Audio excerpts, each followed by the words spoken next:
What is going on, Wolfpack Nation? Welcome to the Tuffy Talk live show, y'all. We are here once again. We are counting down, baby, 2 weeks exactly until Christmas, y'all. So, spoiler alert, we will probably not be doing a live show on Christmas Day. What stuff? I know, thought about it, but we're diehard. But man, I don't know. That'd be another level though on Christmas Day. You know what I mean? But, right. But nothing's open on Christmas Day, so we shouldn't be either. I guess so. Yeah, I guess so. But either way, though, that doesn't necessarily mean that we can't have any more NC State news or NC State tweets getting popped out there, though, during Christmas Day. That's all I'm saying. So, but anyway, though, so if y'all been on the show before, if y'all have been to the show before, if y'all have tuned in before, you know the drill. But if you haven't been here for, once again, any questions, comments, thoughts, concerns that you have, put them in the chat and we will get to them here today. But I do got to be honest, we have a ton to get here to today. And actually so much so that we actually have a special episode coming out this week. That even Greg and Michael don't even know about, actually. Say what? I know, right? And that is, so it was funny. So it was late last week and I was really talking to my wife. I was like, babe, it's been a long time since the OG Tuffy Talk guys, Layden and Macon, did an episode just the two of us. So, the OGs, okay. I see just Macon and I. Like I was like, it's been a year, if not longer, man. It's been a long time since it's been just Macon. It's a good problem to have. It's a good problem. It's a good problem to have. I mean, yeah, I respect the hustle. Yeah, no, absolutely. So I was like, it'd be so cool if we did just give us. But yeah, we're just jealous of your attention you've been getting, Greg. And I know, right? Trying to log it for a little bit, so. I'm happy to share the wealth. Yeah, believe me. So what we're going to be doing is we're going to be doing kind of, again, like a Tuffy Talk After Dark, but with just Macon and I, where we kind of continue these conversations, talk about some of the things that we do not cover here on this live show here today, which once again, there is no special place that the Tuffy Talk After Dark is going to be. Once again, Tuffy Talk After Dark is just a continuation from the live show itself. That's what it is. And so you'll find that on YouTube, probably on Wednesday and Thursday this week. So just stay tuned for that. But always, you got my mom with the wolf hand there in the chat. So yeah, by the way, y'all, if you haven't already, do us a big favor. And if you support what we do, please consider joining the channel itself. You'll get access to some really cool emojis that you can use in the comments, as well as some legacy badges as well that will pop up beside your name. And Michelle and my mom, shocker, are two people as a part of the members of the channel here in the chat. So again, for only $1.99 a month, you can become a member and get access to that here today. But now that we've got through all the glitz and glamour things like housekeeping. the housekeeping, things like that. You got it. We're gonna jump right into here. Actually, some Tuffy's mailbag, because again, we got a lot to get today. We actually have a few more Tuffy mailbag questions than we typically do today. So with that being said, let's jump on over to Tuffy's mailbag. All right. So our first one here is not necessarily a mailbag question, but more of a thought process here. Now, we came out. I came out with the tweet here today talking about how Vegas has us as basically a 60% likelihood to land Grayson McCall, Coastal Carolina transfer quarterback. So, not saying that's set in stone. Once again, there was some comments saying he might not commit to us. Yeah, no, he might not. But just saying, it is interesting the fact that you see these list of transfer quarterbacks, and most of them are like plus 200, plus 300, plus 500. But us, it was minus 150, basically saying it's more likely than not per Vegas that he's going to come to NC State. So, pretty interesting there that it would make it that likely. So I do want to kind of ask, and let us know in the comments too here, if Grayson McCall decides to come here, who's famously known for, as of right now, for having a mullet, what are some nicknames for the guy? I mean, Greg, Michael, Macon, y'all have any thoughts here on some interesting nicknames for Grayson if he were to decide to become a part of? I'm not the best at nicknames, so I'm just going to say that the two that come to mind are like Mullet McCall or Mick Mullet or something like that. Mick Mullet, I like it. But I think he did shave the mullet though. I don't think he's rocking it anymore. Oh man. All right. Next mailbag question. Yeah, next mailbag question. That was fun, y'all. Wow. He can grow it back by next football season. He could have a mullet. Hey, Michael, you want to kick my dog while you're at the negativity? Well, either way, y'all, let us know in the comments though that in case he shows up to NC State with it, or if he decides to bring it back. If he did shave it, if Michael is correct, let us know. Jimmy in here, El Camino. Okay. All right, y'all. So let's jump on to our next mailbag question here. All righty. So somebody saying I've heard people say that we need two portal quarterbacks. Because as of right now, the two main guys that have gotten thrown around are primarily Will Howard from Kansas State and then Grayson McCall from Coastal Carolina. And so people are saying, well, why do we need two portal quarterbacks? Why can't we just bring in one of those guys and then look to Lex Thomas or Cedric Bailey to be the guy following that up? So, I mean, Greg, give me your initial thoughts here. I mean, would you feel comfortable if we landed Will Howard or Grayson McCall and went into next season with Lex Thomas being the backup? No. Yeah. Okay. No, and it's no disrespect to either he or Cedric Bailey if Cedric Bailey does commit, which does sound like it's going to happen.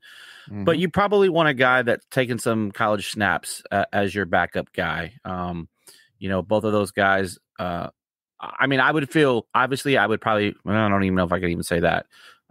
Just depends on how Cedric Bailey were to come in and perform. But I just feel like you're going to take a portal guy. One's going to be a starter caliber, and the other one's probably going to be a project guy.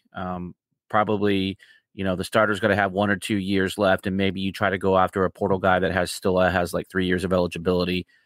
So if things were to get sideways and we got down to one of those seasons where we had to play 4 quarterbacks, you would feel a little bit more comfortable sticking one of those guys in vice a true freshman or a redshirt freshman. Yeah, agreed. Michael, making thoughts from y'all? I mean, no, pretty much just what Greg said. I mean, you got a freshman, true freshman, and a redshirt freshman, and neither of them will have taken a snap, or even really in Lex's case, I don't know how much he even practiced this year. Right. Coming That's off a good point. Shoulder surgery. So you gotta take 2. Yeah. Absolutely. My thoughts would be one, just to clarify there, Greg. So Cedric Bailey is committed to state. He's never decommitted. Correct. That's true. I know what you meant. If he sticks to his commitment, yes. Right. Thank you for clarifying that. And to Leighton popping this tweet of the week up. Yeah. The talk was to go on with to where it come from, to I guess get inside of where Greg was coming from. There was a lot of reports of how Miami was really going after Bailey, and along with one of his teammates there at his high school. So it sounds like when they played their state championship game Dave Doran. I said, well, they kind of rolled pretty deep. If you saw that, They rolled deep on that one. Joker Phillips and Roper went to the game, and and he had a coach there the week before too. Goebel, was it Goebel that was there the week before? I don't know. I don't know if it's him or not, but yeah, but they had somebody at the semifinal game too. So to that point, they were sticking with them tough. Yeah, it looked like they basically locked. They've kind of or sealed that decision up, or kind of locked him in, which is good. I mean, he's a high upside guy you want to bring in as a high school level recruit. But I think back to one thing I didn't hear these guys mention necessarily, just maybe to add some more color to, was I think back to the last couple of years and how like we had 4 QBs we needed to have on our team, and we had this past season we had really it was Armstrong and Morris, but we coming back and forth. I want to have one guy, more than one guy, I should say, that is proven and is a really good depth, because you never know how deep in the bullpen you're going to have to go. And I'm sure Bailey could be a really good quarterback. Lex Thomas, in time, I'm sure he could bring something to the table. But you're bringing in a surefire starter as QB1, in my opinion. And then I think you can bring in a guy who is willing to say, look, this guy is QB1. You come in and just learn the system this year. You play backup. If, the next season, it could be yours if you just continue to work at it. I think they probably phrase it in that way, some regard. But I would bring in as many talented QBs and skill position and all those kind of things as you can, because you never know how deep you got to go. Yep, absolutely. Agreed. And, I think for me, it really just comes down to, I think that unfortunately 2 years ago, really, I think just kind of scared NC State enough where it's like, all right, we're never going to be in that situation again where you're relying on, like, some teams may feel comfortable doing that, but it's kind of like, it's a bold strategy. Sticking a fork in the voltage, you're like, oh, this isn't that bad. But then once it shocks you, then it's like, all right, I'm not doing that again. Like, once you get you that one time. Like, what happens? What happens if game 1, your QB1 goes down, and you got to roll out Cedric Bailey, who's been on campus? Yeah, I don't know if he's an early enrollee. It sounded like he was going to be an early enrollee. Well, either way, I mean, the dude. I look at him as a guy who needs to get in the weight room for a year, because he kind of has a Lamar Jackson kind of build, and the odds of him being Lamar Jackson are slim to none. So it's just I think he kind of needs that year to get adjusted to college football, and that's just nothing wrong with that. So well, and at the end of the day too, like, again, y'all, like it's a different world we live in, where once again, like, we want to be loyal, and at the end of the day, we want loyalty to be a part of who we are. But unfortunately, in today's day and age, we can't be Dabo Swinney, where we're so loyal to the point where our on the field results affected. Like, well, we're loyal, we're losing, but we're loyal. Like, no, like, we at the end of the day, we got to put the best team we can on the field while still being as loyal as we can. Right. I think that's it's a fine line there. Once again, between Deion Sanders and Dabo Swinney, we got to find that sweet spot in the middle. So yeah. Ahead, and here's the other thing, just think back to the NFC Championship game last year when the 49ers had 2 quarterbacks knocked out in the championship game. And so you want to have contingency plans. And so, they always say the backup quarterback is just one snap away from being the starter. And so you want to make sure, and each time you take a step back, I mean, look what happened to FSU down to their 3rd string quarterback. Not to say that we would be in that position. Correct. But I'm just saying, like, you want a guy that's, not a true freshman going in there and throws for 55 yards in a ACC championship game, and by all accounts, through no fault of his own, cost you a chance at the national championship because they didn't hang 55 on Louisville. Yep. Absolutely. All right. So first of all, get a couple comments here. Infinite Hay talking about how on Pack Pride, Tom Lavolsi was on there talking about how they're going to have a few huge additions coming even yet to NC State's football roster. And I do want to, say that, I mean, Wolfpack Stats put out that little, clip from the Zoom call where God, who was it from Reed Savage Johnston. Wolves?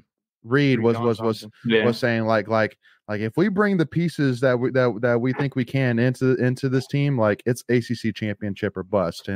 And you may say, oh, okay, like, that's just, it's we've heard that before. Heard that before, but I mean, I'm telling y'all, like, I think it's more than lip service. it's a little bit more lip service. And again, obviously with us at Tuffy Talk, we're not an insider crew. We're just, again, we're fans just like you guys. We're not media insider people, things like that.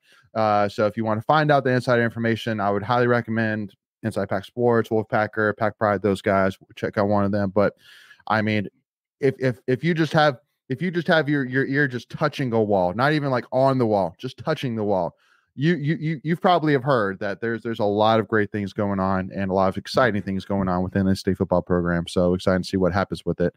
And then Preacher Man, good evening, Tuffy Talk. What's up, Preacher Man? Appreciate you tuning in. And Michelle recommended the same thing. After we had the year needing 4 different starting quarterbacks, we will never feel like we ever have enough. If we can get 5 or 6 quarterbacks, we need it. We'll take it. Absolutely. And then also to Eli reminding us that Drake May announced about an hour and a half ago that he has decided to enter the NFL draft. No real shocker there. 0-2. 0-2. Well, people say 0-3. Are we saying 0-3? I said 0-3. Michael Tracy says 0-3. And people got upset about he was on the team. Michael, you've been upsetting some people this week, Michael.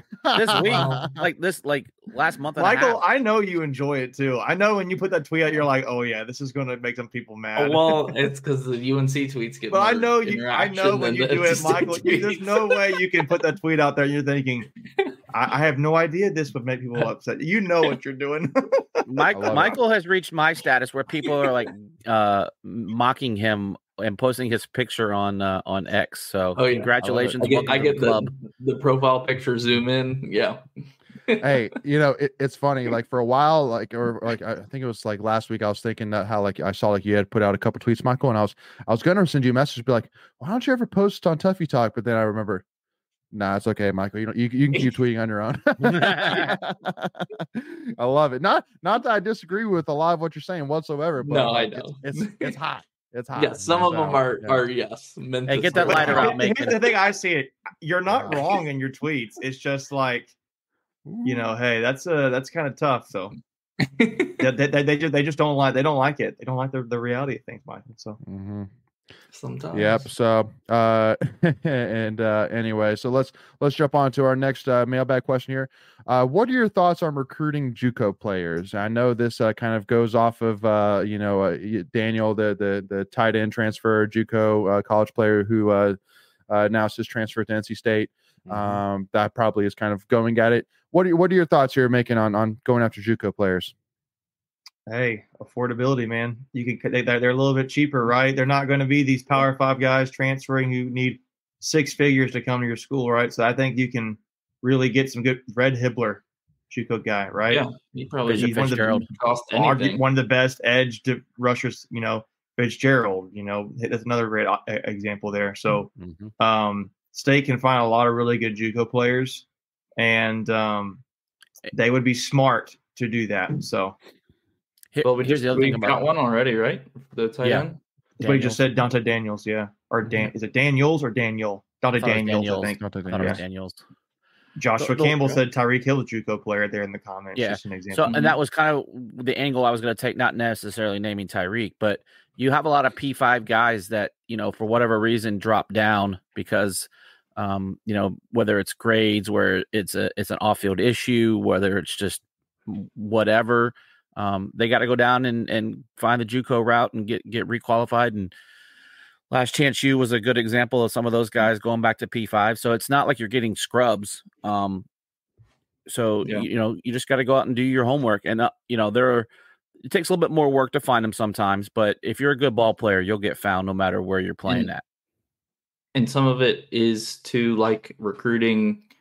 Nowadays, you have to put yourself out there. You have to be promoting yourself and going to all these camps and stuff. And, if you can't do that or don't want to do that, then you probably, your options are limited. So to go the JUCO route, and you could still be like we said, there's plenty of P5 level players that just go the JUCO route for whatever reason. Technically Cam Newton was a JUCO player. I don't know if you remember that. Yep. It was a whole different scenario. Yeah, right, but like I said, right, like whether you have an off-field issue or whatever, he got in trouble, had to go. Yeah. I mean, it happens a lot, and there's plenty of good players out there. I mean, you could probably you could probably get like an all-star team of JUCO players if you really just spent 15, 20 minutes researching it. Guys that play JUCO to your point making. So yeah, you just got to put the effort and time into finding these guys. I'll take Cam Newton. I'll take prime Cam Newton and prime Tyreek Hill, and I'll beat any football team in the country, man, dude. Yeah. So, all right, let's move on to our next mailbag question here. Once again, Greg, got to get an update. Are we still upholding the road football game tradition with Cal next year, man? Yeah. Is that still? Are you okay? Really? You said you might not do it that game. No, I'm in. My wife's not here, so I'm in. Oh man, you're not in then, dude. You're not in then. You gotta be both on the same page. Yeah. So I mean, I've been looking at Southwest tickets out to California already. Obviously, we don't have the schedule, so we'll probably have that. What are we thinking? Like April? I think March, April timeframe. I think is when it gets released. We get the schedule. Yeah, it feels it's like usually around the spring game time. Yeah. So as soon as that gets dropped, I will probably be purchasing a ticket. Yeah. And Greg. that game got a little more interesting today. Cal got a quarterback transfer from North Texas, who's a pretty good option in the portal. Posted in the Discord, I was like, it's ACC related news, and I can't believe I'm saying that. So yeah, isn't that crazy? Well, and the other crazy too is SMU is playing Boston College in the Fenway Bowl, so there's an ACC preview matchup for. That's just weird, dude. Yeah, I don't know if they have each. I'm assuming they don't play each other next year because they normally don't like to do those kind of things. So, but yeah, it's crazy. Yeah. Which actually, by the way, too, I'm going to go ahead and put the link to join our Discord as well in the chat as well. So if you're not already a member of our Discord chat, just go ahead and click that link in the chat and go ahead and jump in with us. Free to do and a lot of great in-state talk on there. Go ahead, Greg. I was just thinking we're going to have a defending champion in the ACC next year, and it won't be FSU. Well, and I mean, champion, and low key. That's what I'm saying. Low key. I mean, SMU, man. Like we were talking about, man. Like SMU, but SMU is looking really good. I mean, and their coach is locked into an extended contract, and I'm sure they're excited about an opportunity to compete in the ACC. So, and we're getting them for free. That's right, and we're getting them for free for how long? 7 years? Yeah, I think until the crazy. Yeah, I think I think it was 7 or 8 years. 30. Yeah. Like if I were a Stanford, Cal, or SMU fan, I would get it, but I wouldn't necessarily be happy. I'd get it because you don't really have a choice. Your options are very limited. Let's put it that way. But anyway, all righty. Last tweet of the week here, or mailbag. Sorry. So how important is a men's basketball win over Tennessee for us to make the NCAA tournament? So how does a win over Tennessee? How important is it for NCAA tournament chances? Big time, right? Yeah, big time. You had opportunities, like your best win of the season is Vanderbilt, I would say, at this point, and you had a couple opportunities that you didn't get with BYU and Ole Miss. This would easily be the best win. This would be the toughest opponent minus BYU, I would say, who's looking really good statistically right now. It would be a huge bonus for State to have this in their back pocket, in their resumes. I don't think it can be overstated. And Tennessee's not the greatest team in the world, but it's almost like a guaranteed quad one win. Second, third best, top three toughest matchup you'll have in your out of conference this year. So neutral court win. Yeah, got to get this win if you can get it. Yeah. So, well, and I think too, just like you said, I mean, Tennessee is one of those programs. I mean, just like you said, that you're going to feel confident that's going to stay in that Q1 range by the time the season's over. But I mean, yeah, I think it's just a great measuring stick. Like now we finally got some positive momentum. We had the big win over Boston College, and so now it's like, okay, now we're moving in the uptrend. Now, can we continue to move in the uptrend, especially as we build into the ACC schedule, which again, I mean, is going to be tough. But I mean, that's every. I feel like that is every single year in the ACC. It's never going to be easy in the ACC. It's never going to be that. So, but yeah, let us know in the chat as well before we get Michael and Greg tuning in here. But how important would you say with it as well? Already got Josh and Michelle saying very important, and also Preacher Man pointing out that MJ Rice is playing too, which. To actually even back up that point, I'll go ahead and bring up our tweet of the week when it comes to that, where through Pack Pride, when Kevin Keats was asked on MJ Rice's debut, and he said, and I quote, "I saw MJ after practice and asked him if he was ready. He had a big smile on his face. He's going to be so big for us." And I mean, I watched that slam dunk towards the end of the game. Like, dude's playing with a lot of confidence, and I love it. And dude's athletic. He's fun to watch. Like, I just think he brings a whole different dynamic than that of somebody you don't really have somebody with his skill set on the team. Like I can't say like Jalen Taylor's like him. I would say he brings. He's his own type of athlete on the roster. Yeah, like we said, look, I cut you off there, but yeah, go for it. He's his own type of player. He's a new combination, a new type of player that you have not had on the roster at this point. And I mean, his first game playing, and he didn't have, a double-double or anything like that, but he showed flashes. He had really good stat. I mean, he was a different type of athlete. And that was his first game. If he can build on that, that's something. There's something there, and he adds another layer to this team that he kind of raises the ceiling maybe for this team, I would say. Yeah, 100%. I mean, he had 11 points, 4 rebounds in 12 minutes. Like, that's crazy efficient. So yeah, actually 11 points in 10 minutes. So don't cheat him out of the. Yeah, so even better. Yeah. Now, once again, though, I think that this honestly is going to make 6 rebounds.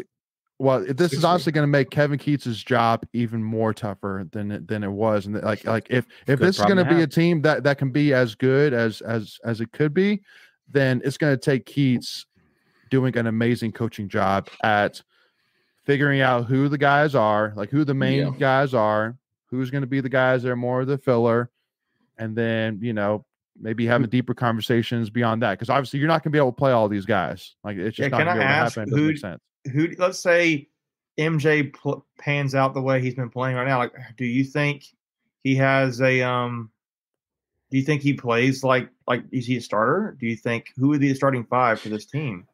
I mean, is he coming off the bench? You say if he continues to build on this, you could totally see him being a starter. I don't think he's not right now, but I mean, yeah, if he's got to replace anyone, he's probably going to replace Horn. I think Jaden Taylor is entrenched. I think obviously KC's entrenched, and so with the 3 guards, it just seems like the logical person would be Horn. That would be bumped. But what it really does is, go ahead. You don't really have a primary ball handler out there. I mean, I know that's Taylor true. and Morcell can hold their own, but no, it's I don't know. I think you finish. Go ahead, Greg. I cut you. No. I agree. I didn't think about the ball handling. I was looking from a guard perspective, not a. I think it's a really difficult decision. It is. I think it'll depend on the matchups each game. I think so too, because you're right, ball handling. I think you need Horn out there for that, because him and O'Connell will rotate there a little bit. Yeah. You're not taking Casey out the floor. I think LJ Thomas or Parker is going to be like the guy that sees less minutes because of this. Right, but you're not taking Casey off the floor or anything like that. And it's too good defensively. Yeah, I don't know. I mean, like it's a very interesting conversation. Maybe during the each matchup they'll reevaluate it, but if he continues to build off that, he's gonna be hard not to be a starter. Yeah, if he plays like that, yeah, it's gonna be hard not to make him a starter. But I mean, Jaden Taylor is your leading scorer on the team, so I mean, is he replacing Casey? Casey's averaging. Maybe they go. Maybe they stick him at the 4. Casey's your shooter. Casey's the guy who will go in the corner and shoot a 3 for you. You need that guy.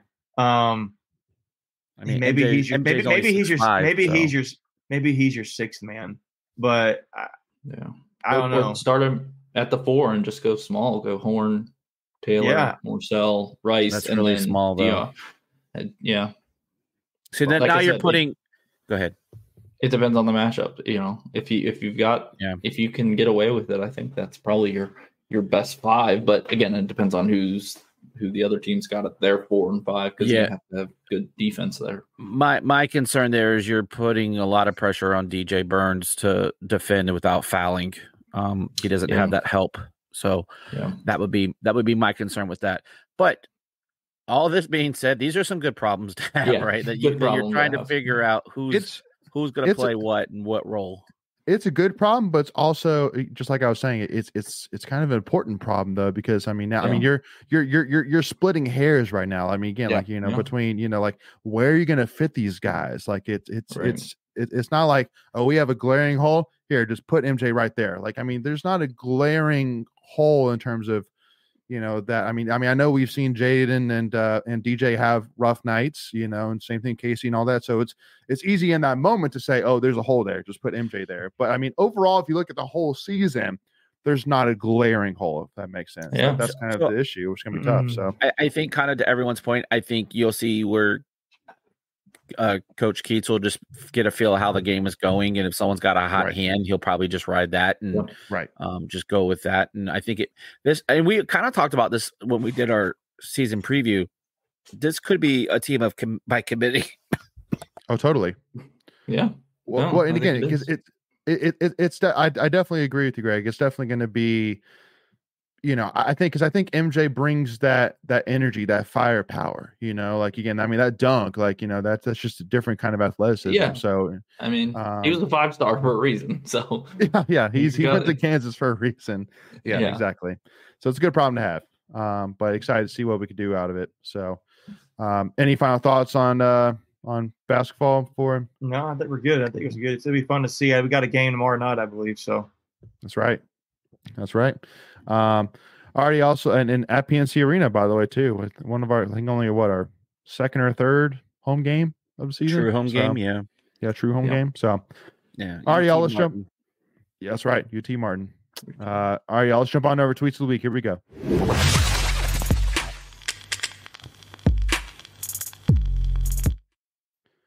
Alrighty, so the news today, and Greg being like, "Yeah, buddy, the 2024 Pac-9 schedule is out, and don't worry. I know this is if you're watching this on YouTube, yes, it is small, but again, I mean, there's what 30 games, probably 30, 40 games a season. So it's usually 45. Yeah, 45. Around there. I can't count. It's a lot of them. Let's put it that way. So, so I know you can't necessarily see all of them, but to highlight it, so we start off with a series against VCU. We go to Hawaii. So we play two games. That's got to be a great game for us, guys. We play two games at 11:35 a.m. No, Eastern. PM Eastern time. I know. No, I was setting up for the you say AM, right? Nope. 11:35 PM, y'all, which is crazy. But yeah. So, and I saw you were putting out some tweets, Greg. You're going to be going to that too. I will be there. Oh, Greg, what games do you not go to, Greg? Well, so full disclosure, I actually. And how does this happen? Who do you work for? Because I want to work for that person. Yeah, so I actually have scheduled a work trip to Hawaii the week before this series. So I will be going to work for a week in Hawaii, then be flying my lovely bride over because it is her birthday, and we will be spending a week in Hawaii and then going to see some baseball. So this is how I talk my wife into these trips. You legit? How do you? Okay, I mean, I'm going to be curious offline. How you could coordinate a work trip to Hawaii? Greg, this is nuts, man. See, Megan, the problem with haters is they're gonna hate, and so I'm not hating. I want to be like you when I grow up, Greg. No, I didn't actually schedule the work trip. Someone did schedule it, and I told myself that I was going to be going on that trip. So, did you have any influence in that, Greg? I actually did. I was like, hey, can we schedule? Yeah. So I was full disclosure. I was like, hey, maybe this time of maybe February, like, hey, we don't want to be in Northern Virginia. And then that's smooth, sure. Greg. That's smooth. Oh, yeah. And then they're like, okay, yeah, you want to go? I'm like, oh yeah, actually it just works out because we NC State baseball. And they're like, we knew it. We knew it. I love it. Yeah. I love it.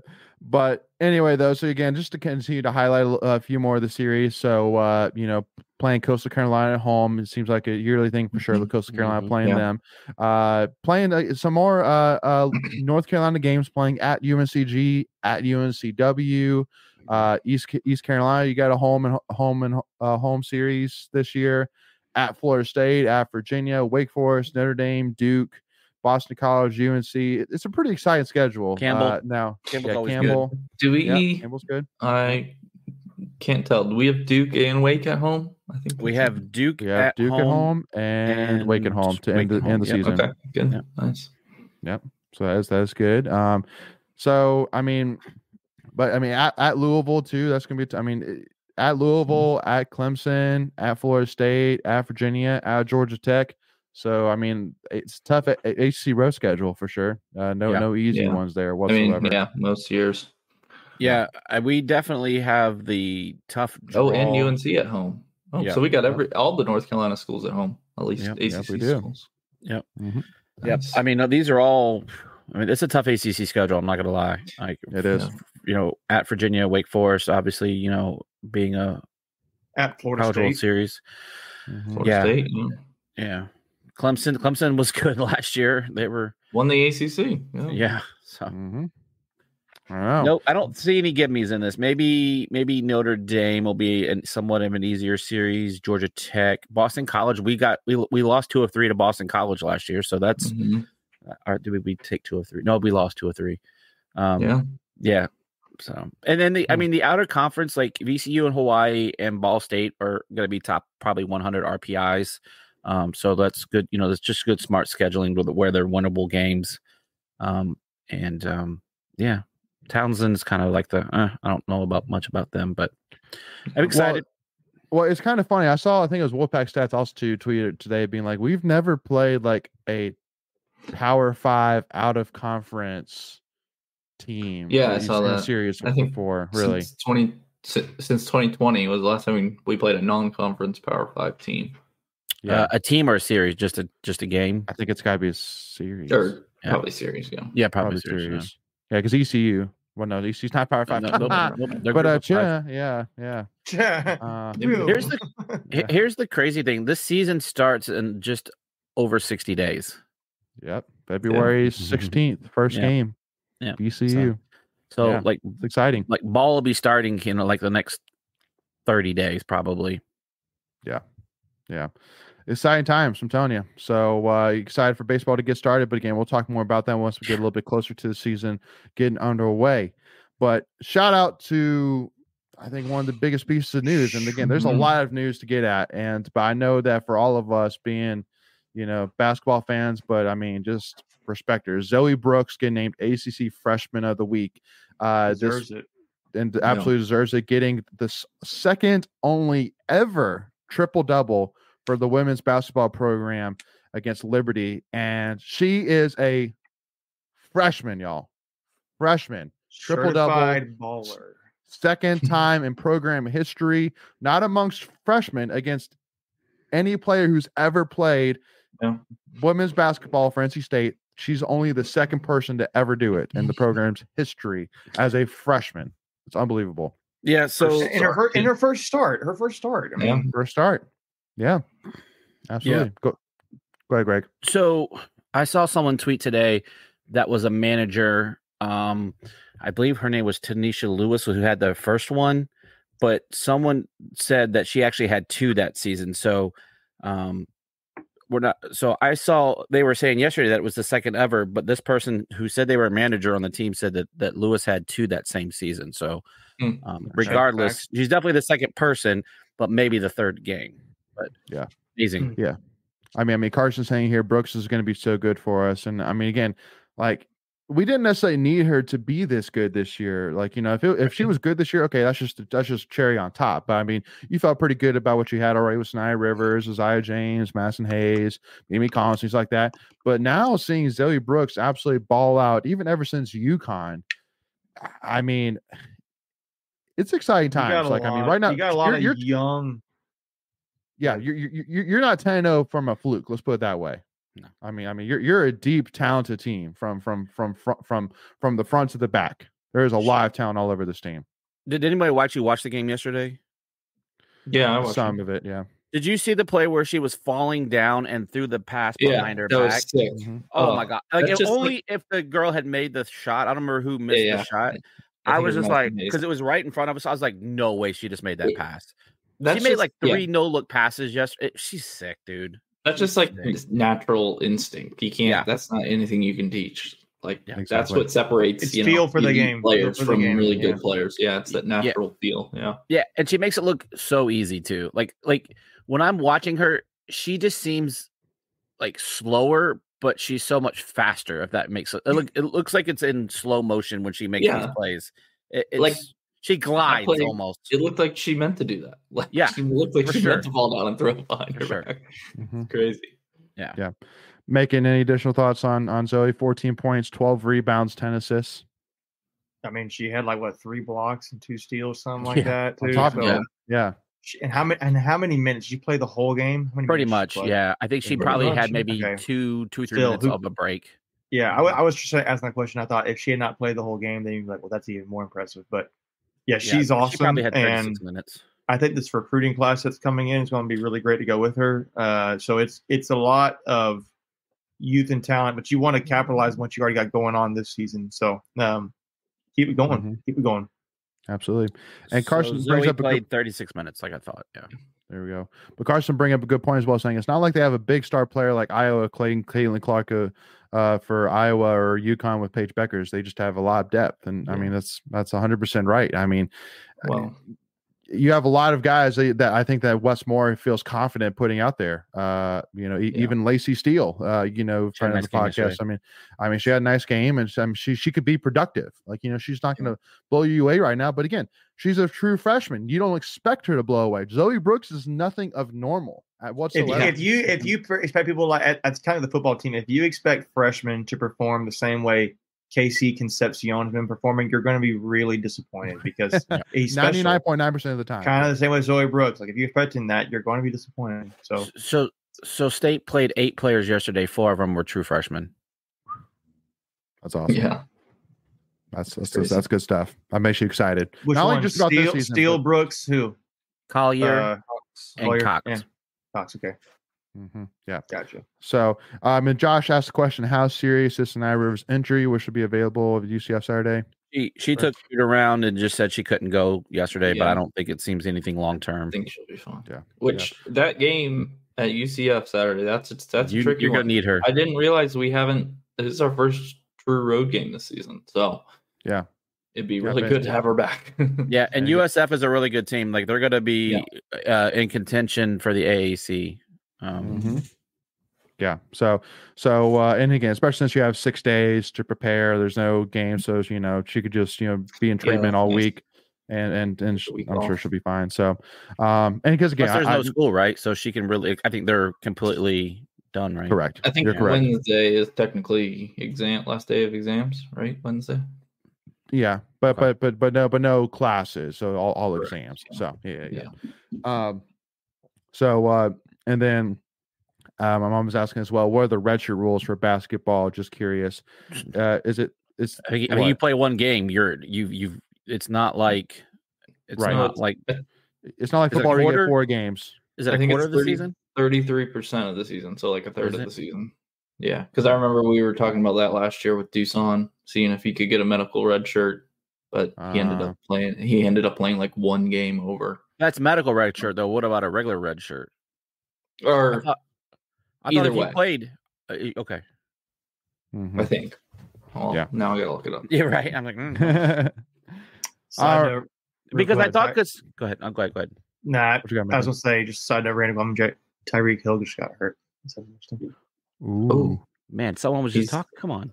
Well, I'm not gonna say that's good, but I'm playing against a guy in fantasy for the last playoffs. He's trying to walk it off, but he got hurt on his knee pretty bad. Oh.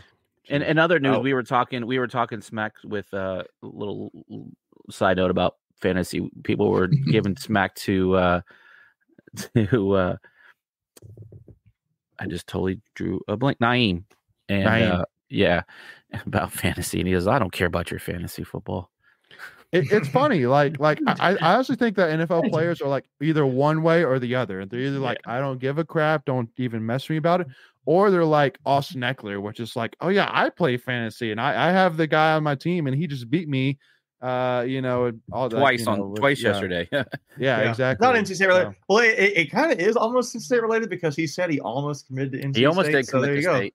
There you go. There's the connection there, guys. I did that on purpose. There you go. Well played, sir. Just stick that knife a little bit deeper. But okay. Greg, looks like you were right. For regular red shirt, it is one game. Yep. So medical red shirt must be that 10 game or the 33%. Yeah, baseball's the same way. You play a game, you're done. Yeah, that's crazy. Yeah. It's crazy. That is crazy. All right, let's move on. Let's go. Let's do it.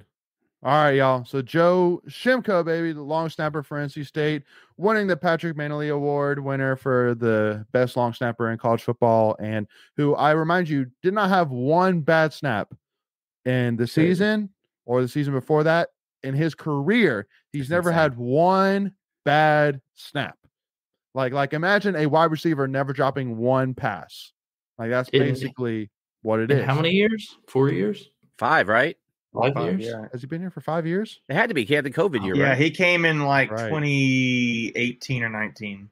Wow. That's crazy. Mm-hmm. Yeah, I mean, and Josh, I was just looking it up a second ago. And Josh said right here, I mean, that's an insane stat. Because I honestly think like the comparison of imagine a wide receiver never dropping a ball. I feel like that's a pretty fair comparison because I mean it's nothing more than technique and concentration. Like just like it's in because I mean at the end of the day, if it's a tough catch, they're not going to give you a drop. Like they're only giving you a drop if you should have caught it. At the end of the day, like and same thing with Joe. Like it's not like if it's raining outside and the ball is wet that they're not going to give him a bad snap. Like it don't matter. At the end of the day, he's going to get a bad snap every single time. He can have a bad snap every single time he snaps the ball, period. So, I mean, much rightfully so. Just absolutely. He played in every game. He played in every game in 2019 on. So there you go. Yeah. So, I mean, go ahead, Greg. No, I was going to say the one other thing that doesn't have any bearing on the actual award itself, but I think he's also where I was going. I think he's up for like the humanitarian type award, the all-state, whatever that is. So not only is he an excellent performer on the field winning this award, he's an even better performer off the field for all of his philanthropy that he does in the community. So that is awesome. Absolutely. Yeah. No, again, just it's kind of funny too because do y'all remember who the long snapper was before Joe? No. I'm not, I mean, because if you know who that player is, then they're probably doing something wrong. So no, I don't know. That's fair. That's exactly. It's like an offensive lineman. You're not supposed to notice them, really. I mean, unless you're Ike Ekwonu, you're just destroying people. So yeah. Well, and more of meaning like who before Joe Shimko came to the program, like who was the long snapper? I can tell you, it's long snapper in 2018. And it's not disrespectful of the other long snapper. It's just one of those jobs where the only time you're hearing his name is like when Macon said, or he's going down and make a tackle on the play down the field to make a tackle. Yeah. Right. Other than that, he's just kind of an invisible man out there. Winning awards for it. Exactly. Right. Which, by the way, the trophy for that award, it's kind of cool. That's cool. Yeah, it's like a ball with like 2 forearms. It's pretty cool. Yeah, I agree. But anyway, though, so again, huge shout out to Joe. Again, amazing stat, amazing career for sure. And again, not sure how things work in terms of with the NFL, but I mean, go ahead, Macon. Who was it? Tyler Griffiths. Tyler Griffiths? Wow. Yes, Tyler Griffiths. Dude, he was. Oh man, dude. Yeah, he came in 2014. Man.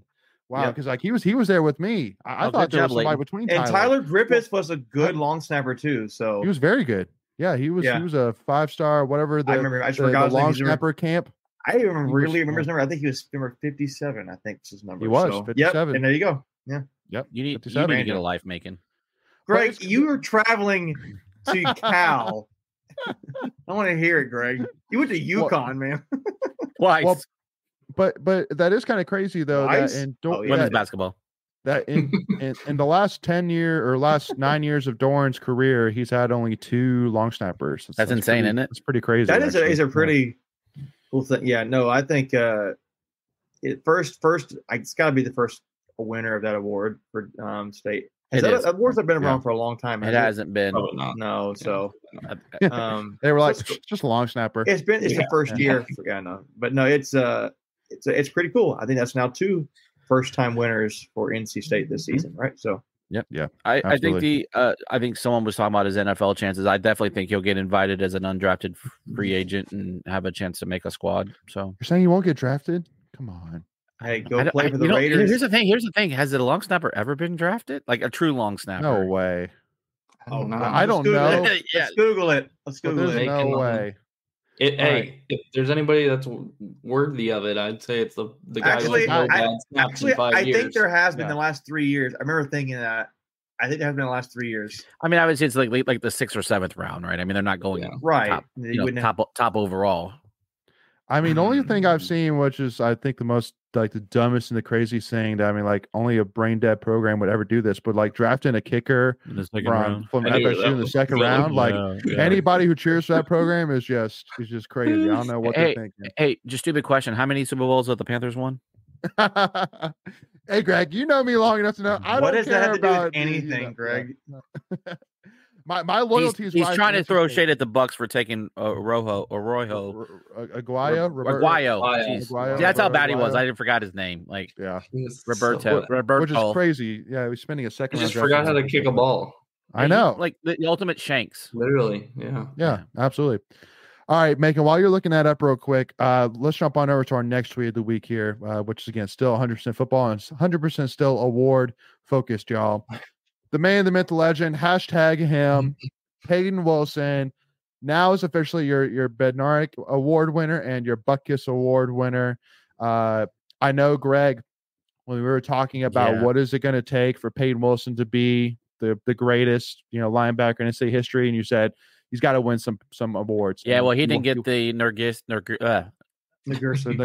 award, so he's not. He's not the best. He's not the best. Yeah, he's not the best.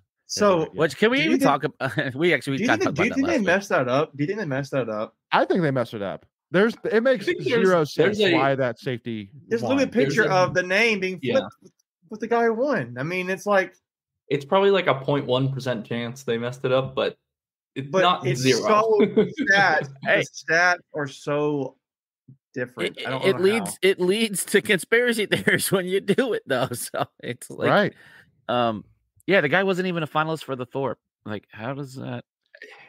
He wasn't even finalist for the best position. Right. So just to clarify for those listening, who are confused, basically the guy who won the best defensive player in college football wasn't even up for the award of the best safety in the country. So he wasn't even up for the best player in his position, but yet he's voted the best defensive player in the country. Like, it makes sense. Make it make sense. Yeah, make it make sense. No, I definitely think he's won 9 out, or he's been named to 9 of the 11. I think the other 2 still haven't been named, so that's the only reason he's not a unanimous. Probably will get named to those. I would think that's just a formality at this point. Yeah. So he'd only be the second ever unanimous All-American that state would ever have had. So yeah, I think that. I mean, he's definitely going to have some post-career awards coming his way. I don't know. 100%.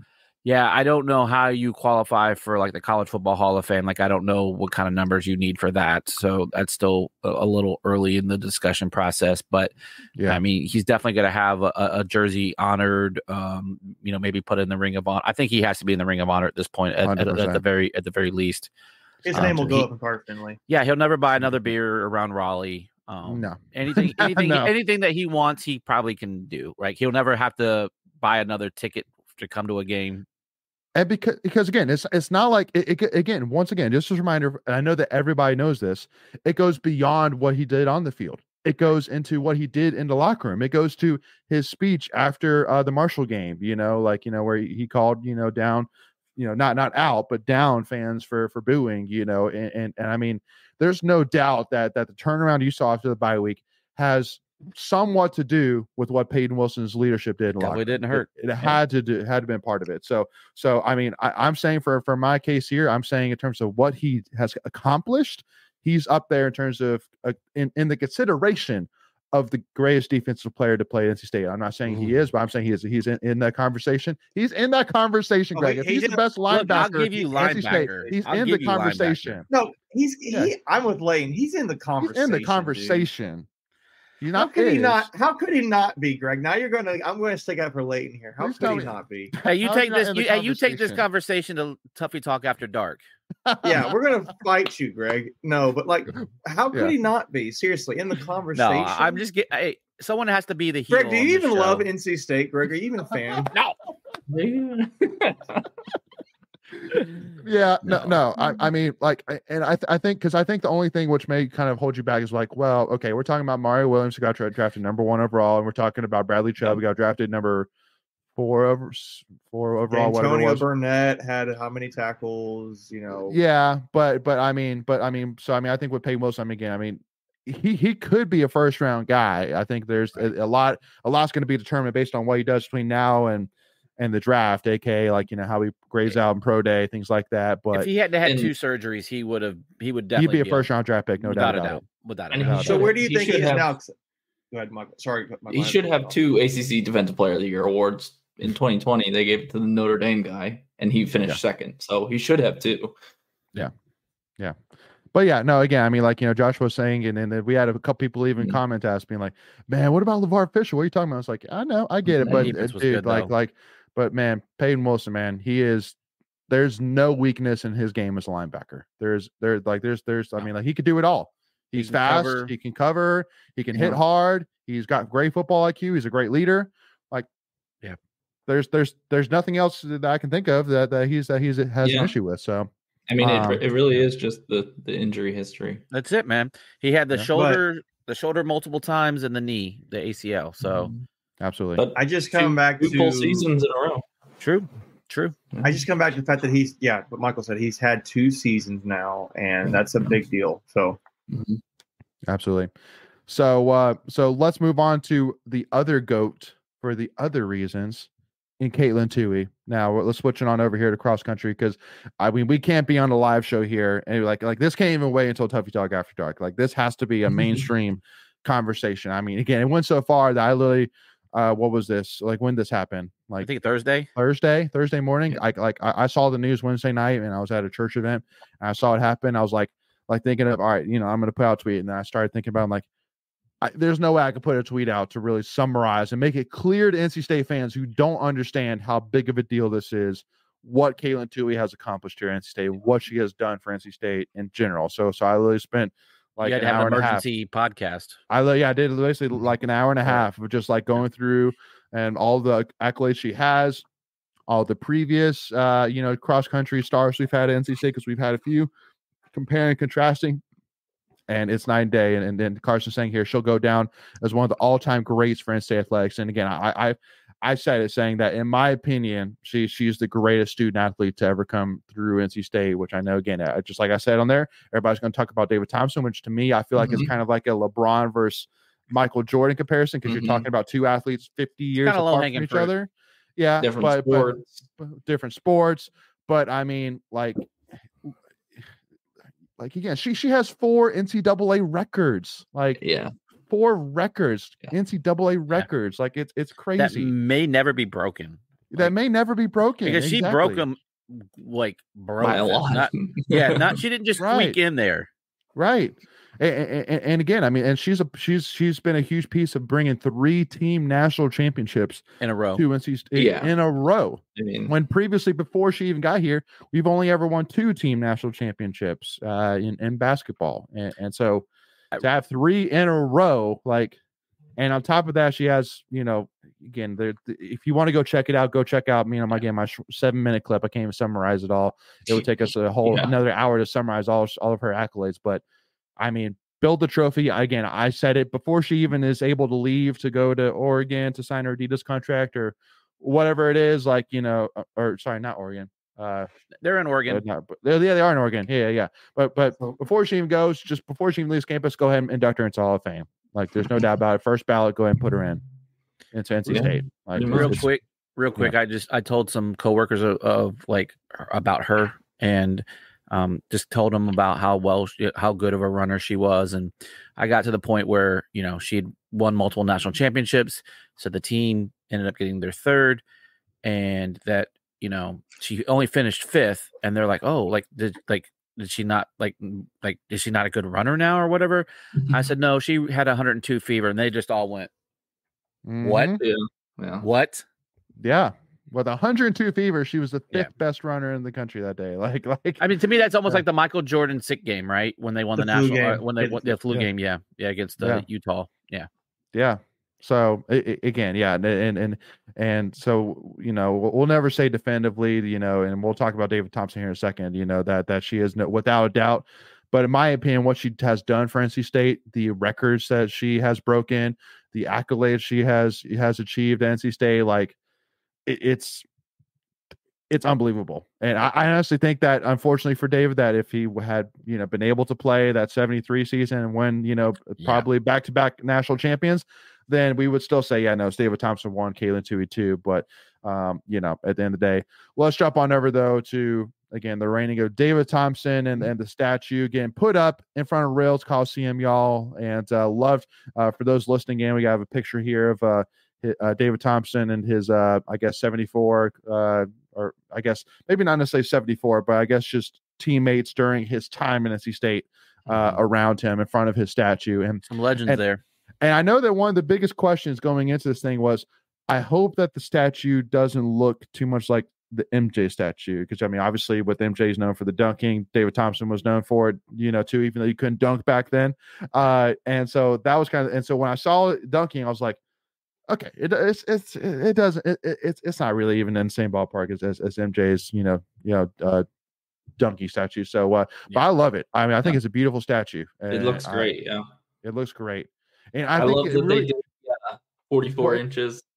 Mm-hmm. Yeah, oh. the pedestal. Yeah, I thought about that too. It's the details, right? So yeah. Mm-hmm. Yeah. So honestly, so it's he's 44 really inches off the ground. He's 44 inches on his the pedestal. His foot, his foot is from the actual floor. The concrete is that high. That's crazy. Yeah. I thought it was a really good statue. Like, it could have looked really cheesy. Some people joke around, some statue will get the face all wrong and all that. Yeah. This is like an iconic classic statue. Like, it's got a cool factor to it to me. So yeah. I didn't realize that basically I knew you could not dunk during that era, and that they basically invented the alley-oop because of David Thompson. No dunking. Yeah. Really? Wait, yeah. What do you mean? Yeah. So if you go back, they Gravely did a interview, like introducing the statue. It's like a 7-minute long video. It's really good. If you haven't seen it, go check it out. They were interviewing some of the players, like they interviewed Bill Walton, which, by the way, Bill Walton doesn't really do interviews. So for them to be able to get him for this piece was pretty impressive. But Monty Towell, who was, the point guard on the 74 team, he basically went in and said that they invented the alley-oop because of David Thompson, and that because he couldn't dunk. So they would just throw it up and then he would just kind of, drop it into the basket. Yeah. But yeah, if you haven't seen that video clip, like I said, it's the introduction of the statue, and it was really cool. The one thing I didn't realize was in his final game, he said the heck with it and dunked the ball, even though he knew he would get a technical foul for it. But he wanted to dunk one time in his college career, so he just did it. So that's pretty cool. You've seen a lot of conversations about like how painful dunking is. So I'm sure he probably did that dunk and was like, oh, okay. All right. It's okay. Yeah. It's okay. Yeah. Go ahead, Michael. That rule always, never made sense to me. Like, why? Because back then they didn't have the technology. Yeah. They didn't want to break the backboards. Oh, well, I was saying, back then they have the technology to deal with dunking. They didn't want to, people breaking the backboards and then putting games to a halt. So it makes sense during the time, but but looking back, it's silly. But it's crazy, though, the fact that literally, like, David Thompson's quad on the statue is at Tommy Burleson's head. He literally would get that high. That was as high as he would get, right? Or something like that. That's crazy. You do know the story of him actually taking a dime off the top of the backboard, right? You've heard that story? Yeah, I've heard that. Yeah. Think of a man jumping 3.5 feet, over 3.5 feet off the ground in, like, crazy Converse. Converse. Converse. Yeah, but when he pulled that dime off, he was flat-footed and just jumped. It wasn't a running jump. He literally jumped straight up and pulled it right off of the backboard. Well, and my parents, he used to work for NC Athletics, not during the David Thompson time, but around David Thompson time, always told a story about how like back in the old Reynolds Coliseum, where they had the practice boards that would come down and be along this, like, the sidelines of the court. And one time he did a running start and went and dunked the ball on one of the side hoops, and he actually hit his head on the wall behind the hoop. Like there's like the wall where the door is.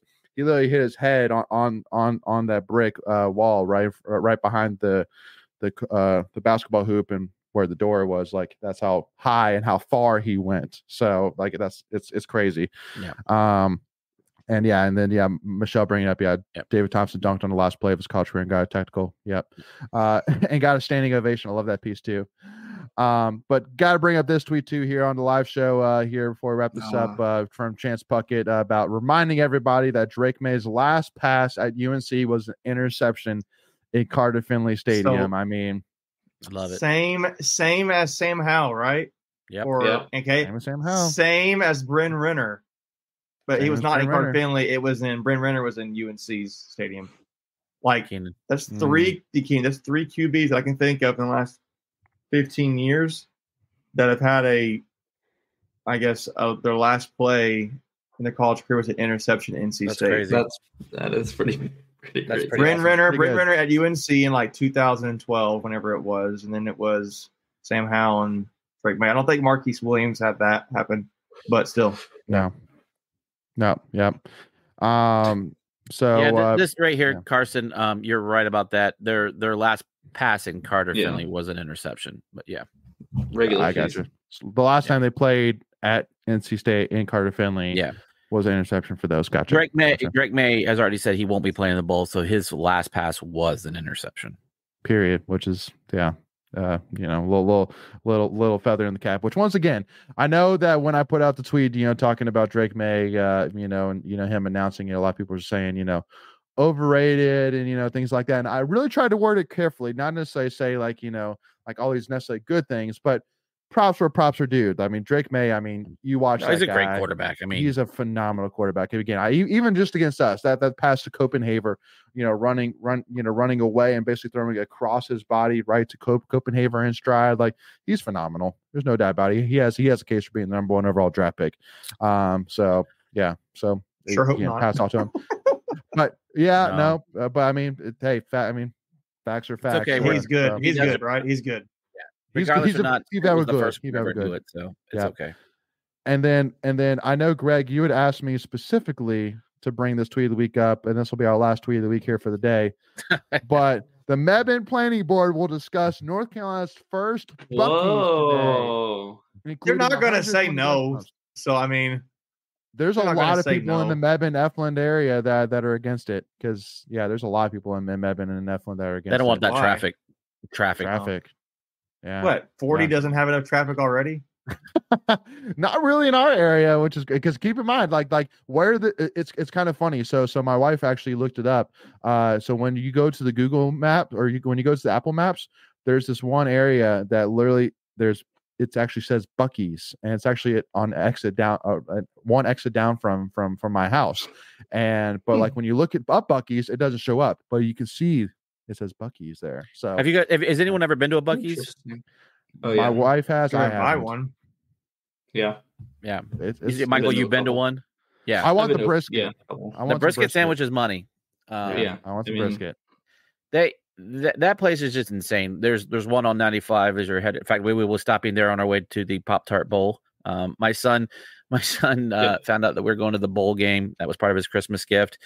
And he's like, oh, cool. We're going to go to Buc-ee's. That was like his first word. Not like, hey, we're going to go to the Pop-Tarts Bowl. It's like, we get to go to Buc-ee's, right? Yeah. So, it's a good time. I went in that place and I spent like $125 when I went there the first time buying food and T-shirts and all the merch. And we had to buy suntan lotion because we were going to Columbia for the baseball. And that place is insane. It's like a mini Walmart. Yeah. No, absolutely. Well, again, 120 gas pumps. I guess that's crazy. Yeah, you don't never have to wait for gas. There's always a pump. That's crazy. That's awesome. The one at Pigeon Forge that Michelle's referencing is the largest. I don't know if this one is planning on being the largest. They seem to get larger each time they build the next one. They have a freaking wall of jerky. It's crazy. It's crazy. Awesome. Yeah. And by the way, they pay like $21 an hour to be a janitor. Like it's in they kind of like $100, $21 an hour be a janitor. Yeah. Like $150,000 to be the car wash manager. Yeah, it's insane. They advertise. Wow. That's one of their selling points. Like at each gas pump, it shows how much that they make. Like the assistant store manager makes like $100,000. Yeah. Oh man, so cool. I love it. Yeah. And just to reiterate too, my mom actually in the chat saying what Leigh said is true about the David Thompson story. So just to back me up there, thanks, Mom. Appreciate you. But yeah, no, so excited to see what happens to Bucky's. But I am interested again. I mean, being that again, it's really it's at least from all that I've seen, all the evidence I've heard, it's only going to be a next down for me. I'll definitely let y'all know in terms of how it affects the area for sure if it does go in. So which exit lane do you know which one it is? 152. Okay. Actually 152 on 40, I believe.